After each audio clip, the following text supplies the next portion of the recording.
This video that I'm about to show you, I think, reflects a deeper problem in our politics and especially our media. And let's talk about President Biden a little bit. Is there anything he's done that you can point to as being good for America?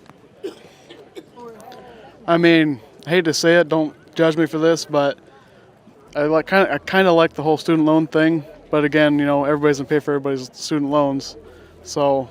Honestly, no, I can't think of anything that he's done for me, honestly. Here you have somebody who acknowledges that student debt cancellation would benefit him, but he prefaces it with, "Don't judge me." He's been conditioned to think that a policy which he acknowledges would benefit him and other people is bad. And you can assume, based on his hat, where he's at, a Trump rally, and his position, that he's probably in opposition to many social safety net programs or many policies that benefit working Americans. And that's sad. That's honestly sad, because those same types of people who oppose student debt cancellation because of partisan politics also usually oppose things like Medicare for All, which we know would benefit everyone in this country. The reality is the right, and especially the right-wing media ecosystem, has brainwashed millions of people. And sure, there are plenty of purely hateful, spiteful, whatever ism you want to add, people in the MAGA movement, but I think a lot of them are just looking for help. They can't trust the established leaders in Washington, so they turn to Trump, the outsider, someone who promises to be a right-wing populist. Now, I think we know that's not true, and that's not who he is or what he will do, but they're coming to this position out of desperation. And while the solutions are right there, student debt cancellation, Medicare for All, increased wages for workers, these right-wing populists will exploit their very real suffering and then not deliver. And it turns people off and makes them cynical in the long run. But how did we get to that point to begin with? We have to go back to the media ecosystem. There's this big conversation around how liberals need to create a liberal Joe Rogan to compete with the right-wing media ecosystem. I think they're missing the point. When people, if there are such people who say that they need a liberal Joe Rogan, what do you think they actually mean when they say that? Well, I think the short answer is they do need a new Joe Rogan. The question is, what does that look like? And I don't know if it's you can actually create it. Apparently a lot of Republicans were creating some of these podcasters and so on. So now the mainstream media has changed quite a bit. And I don't know if it's so much about who the person is or if there is a person, it's where they're getting their message to and how they're getting it out there. Because obviously, as Joe Rogan himself said, everybody's getting their information from their phone. So where are you going to get that now? You can go on X like I do all the time and you get it from all sides there. But I think for the Democrats, they need to find a way to get their message out to the people that they didn't get it out to. Misha, I see you ready to jump here. I agree with that. I think it is more an understanding of the new ecosystem, where people are getting their media messages from. We know that a lot of it is digital, it's social media. People aren't picking up the newspaper anymore. Did, right? They TikTok their way through the coconut summer. And nobody cared about the coconuts. I think that it was a misreading of the electorate, but also a misreading of where people are getting their information. What Democrats have to do is figure out ways in which they can get to the podcast that their people are listening to. That means your younger voters, your people of color voters. They're getting a lot of information from things that are not, unfortunately, shows like ours right now, that are not shows of the competitors either.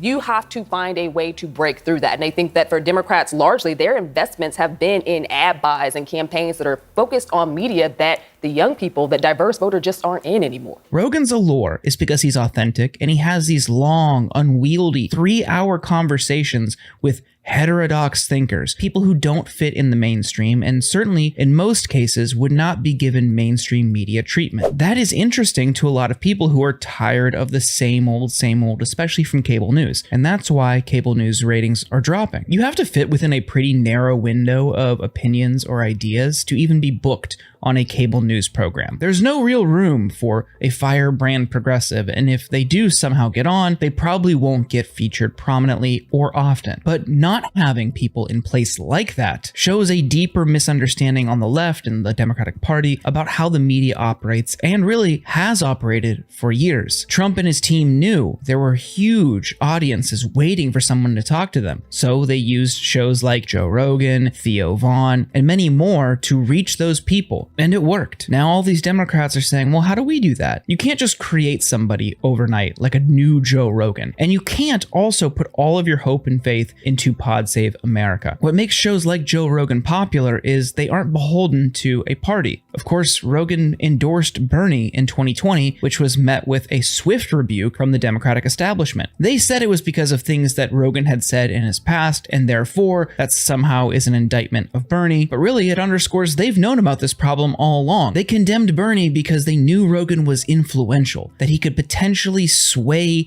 the outcome of the primary. So of course, Bernie had to reject the endorsement and distance himself from Rogan. Bernie, of course, then goes on to lose the primary. We all know what happens next. And here we are 4 years later wondering, wow, how is Joe Rogan so popular? I think Democrats need to find a message first. What is their message to voters? That I don't understand. Do they want to be the far left? Do they want to be moderate? Do they want to be, where do they want to land? I mean, it's so inauthentic to me to hear, like, we need to find our own. How are we going to create somebody out of thin air? First, they need to find a message and figure out who they are. Now going into the Trump years, the Democratic Party and organizations in its orbit are going to try to recreate the Joe Rogan or alternative media ecosystem for the left. But I think they're going to make some serious mistakes. They're going to look to some of the more successful outlets in the mainstream liberal left. Shows like Pod Save America. And if you listen to Pod Save, I don't hold anything against you. I think plenty of people like it because it gives you good updates on what's happening with a little bit of Democratic spin. But that's not the kind of show that Democrats need to continue to replicate. Content and shows and programming outside of the liberal mainstream is what people truly want. They don't need a list of Democratic talking points, and they all understand that criticism is fair. No one wants to be fed spin. If they wanted spin, they would watch MSNBC, and again, the ratings show that people are not interested in that. They know MSNBC is inauthentic, and they can't bring themselves to watch it, but part of that is because Democrats have a messaging problem, and when MSNBC is one of the more reliable megaphones for Democratic messaging, it's no surprise people aren't tuning in. We just went through a cycle that was largely framed around protecting democracy, and MSNBC has been on Trump's heels every step of the way with every new court proceeding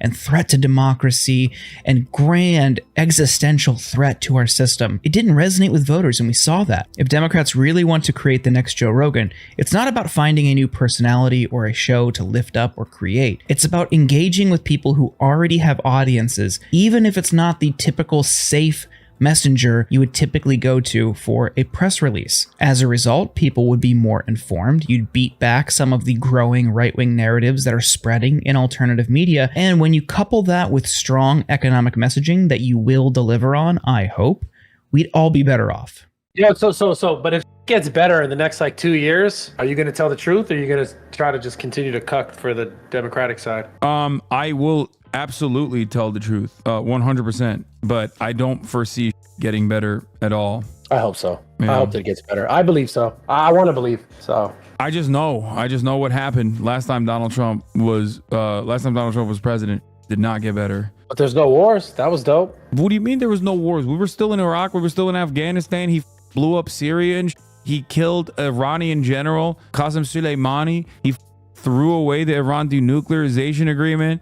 He did a whole bunch of nonsense. He accelerated Obama's drone wars by 400% when he was in office. He did all this stuff. It's just he says he's anti-war, and then people are like, oh, I guess he's anti-war. Now that Trump won, we're really going to see just how committed he is to no new wars. This, of course, was a big right-wing talking point during the campaign, and people convinced themselves that Trump was some sort of peacenik who centered diplomacy. But you and I know that is clearly not the case. This is somebody who is, by his nature, a warmonger. There's also a fundamental misunderstanding of what the US involvement in war looks like. People think just because there aren't boots on the ground in some sort of massive deployment in another country that we're not at war. And that is not the case. The US has shifted largely to unmanned aerial combat and limited engagements around the world, allowing us to perpetuate a culture of forever war. Trump did it, Biden did it, Obama did it. They're all doing it. It is a systemic problem. Trump is by no means an outlier here. And in fact, he celebrated political killings, including Soleimani, like Hassan mentioned, and also al-Baghdadi. Last night was a great night for the United States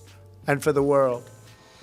A brutal killer, one who has caused so much hardship and death, has violently been eliminated.